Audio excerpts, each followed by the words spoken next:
All right. Let's see, it's going to take a second to get us there. Maybe. All right, perfect. Hello. Sorry for the technology complications.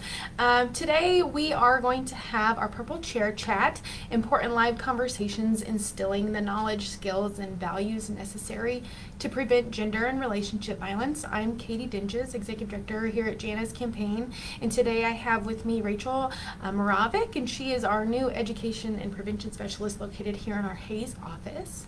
And June is Pride Month, and it's a time of celebration, a celebration of how far LGBTQ rights have come, and a time to acknowledge the community and their achievements, advocacy, and their activism.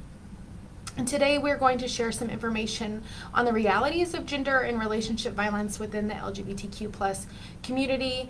And we'll be providing resources at the end of the chat in the comment section. But during this conversation, please feel free to do what you need to do to take care of yourself. If you need to take a minute away from the screen, do whatever you need to do.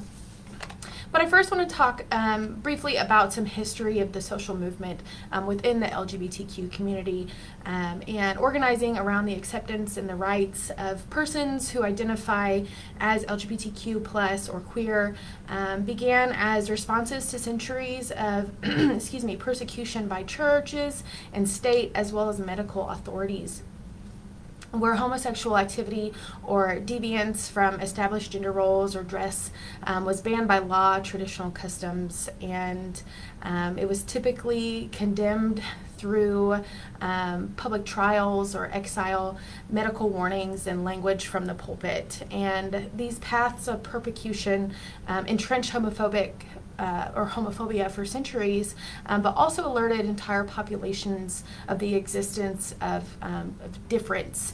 And whether an individual recognizes that they too share this identity or at risk or dared to speak out for the tolerance and change, there were few resources and organizations that, were active in the 18th and 19th centuries, but gradually this movement has grown public, and it has, drawn courage, and we've seen activists from all walks of life working to be allies and advocate and make change for those within the LGBTQ community.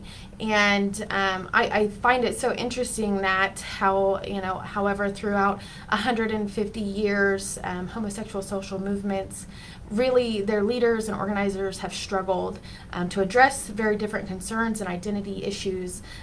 But we have to be open to things that we aren't comfortable with and learn more about things that aren't our normal in our dominant culture here.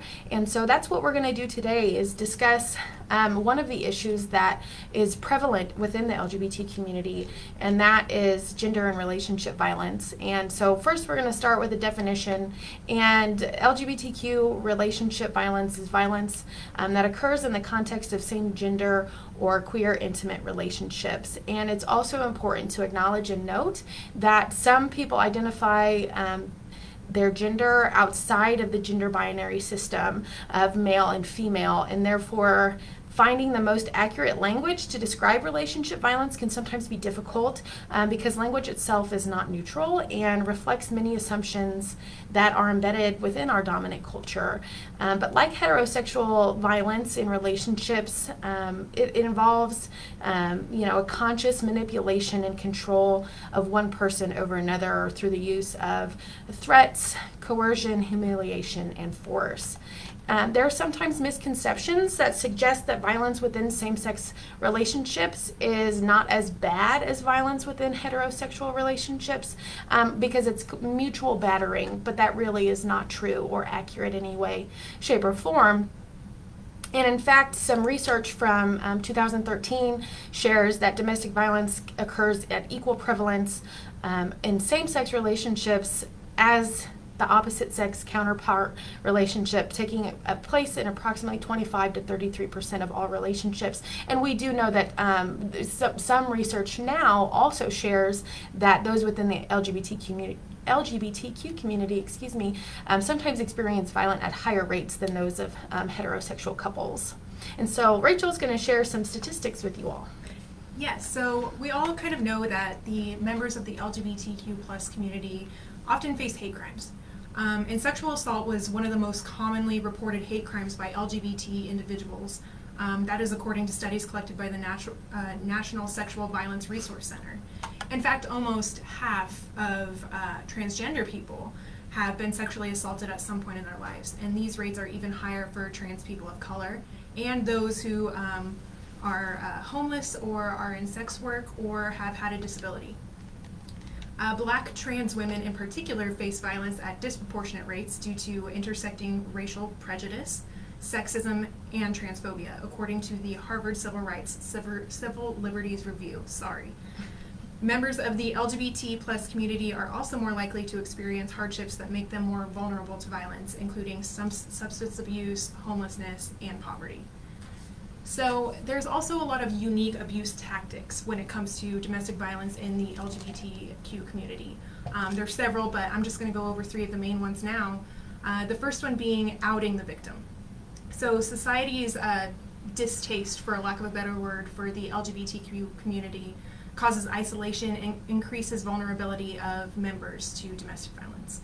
So the batterers may threaten to out the victim to family or friends or employers or past spouses who are not aware and are not willing to accept their identity.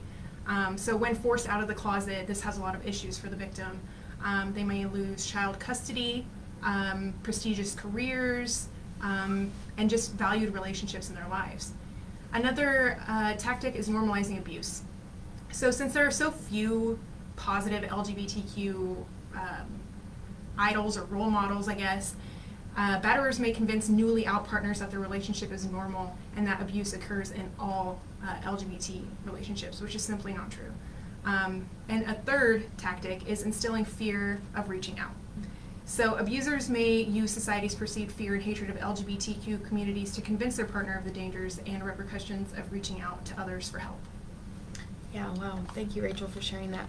And while this abuse it seems to be normalized, not only in same-sex relationships or within the LGBTQ community and in heterosexual relationships, we know that domestic violence and gender and relationship violence is a public health issue. And so specifically for the LGBTQ community, it's important to note that all forms of abuse, whether that's physical or non-physical, can be linked to depression, conflict, aggression, anxiety disorders, and numerous physical health outcomes. And studies show that victims who are reporting psychological abuse are equally reporting or more damaging abuse as well as physical abuse. There are a few empirical studies that have investigated interpersonal violence, intimate partner violence within LGBTQ samples, and they find that youth and young adults within this community are more likely to experience the relationship violence than their counterpart heterosexual friends or peers. And specifically, LGBTQ young people may experience, different stressors across interpersonal and institutional contexts, including, expectations of rejection and hostility from the social environment, and also have an association with increased stress and poor health outcomes. Yeah, and there's also a lot of unique barriers to support within these communities as well. For example, the inability to disclose, which is often stigma-related. So there's a large reluctance to seek help or supportive services because the complicated, marginalized features of LGBT relationships that are not reflected or understood within mainstream services that respond to domestic violence. So there's often concerns within these communities that any public discussion of this violence in same-sex relationships will only add or kind of fuel the fire of these negative stereotypes that already exist, such as LGBT people are sick or perverted. So some gay men have difficulty also talking about a victim or being a victim of physical violence because society's definition of what it means to be a man often includes the assumption that a normal man can defend himself and take care of himself. So there's a lot of fear of disclosure in that area as well. Also, LGBT plus people of color, societal racism often means other people stereotypically attribute those experiences of violence to their cultural background. So that makes it extremely difficult for people of color to talk about or report their experiences of relationship violence. Also, LGBT plus women may be reluctant to disclose sexual assault by another woman because the term rape is kind of implying a male offender, female victim kind of dyad, and they fear that they will not be believed. There's also barriers as mainstream services are overwhelmingly heteronormative. And community interventions are often based on that traditional dyad, that male victim or male perpetrator, female victim understanding of intimate partner violence. And this really impedes intervention, prevention, and research efforts. So in conclusion, the overarching difference, and this is kind of a key takeaway, the overarching difference in the lives of same-sex versus heterosexual couples is that the former must continuously cope with the special challenges of claiming a stigmatized identity. So from a primary prevention perspective, social inclusion and isolation can contribute to a host of barriers that impede LGBT people from living their full potential as a person in society, experiencing healthy, socially accepted self-identity.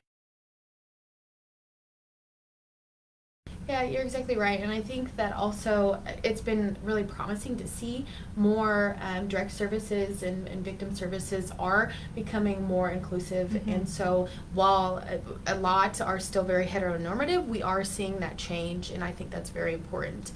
So people have access to the services that they need. So how can we prevent it? What can we do? What are our takeaways? What are our calls to action?